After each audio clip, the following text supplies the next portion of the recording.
তুমি জান্নাতের কোন দরজা দিয়ে যেতে চাও? কমেন্টে অবশ্যই জানাও। জান্নাতের 8টি দরজা আছে। প্রথম দরজা বাব আল জিকির। এই দরজা দিয়ে সেই সব মুসলমান প্রবেশ করবে যারা আল্লাহর জিকির করে।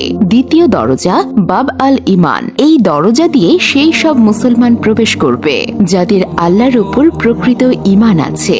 তৃতীয় দরজা বাব আল কাজিমিন। এই দরজা দিয়ে সেই সব মুসলমান প্রবেশ করবে যারা রাগকে নিয়ন্ত্রণ করতে পারে এবং অন্যদের ক্ষমা করে। চতুর্থ দরজা আল হজ। এই দরজা দিয়ে সেই সব মুসলমান প্রবেশ করবে যারা আল্লাহর সন্তুষ্টির জন্য হজ করেছে। পঞ্চম দরজা আল রায়ান। এই দরজা দিয়ে সেই সব মুসলমান প্রবেশ করবে যারা আল্লাহর জন্য রোজা রাখে।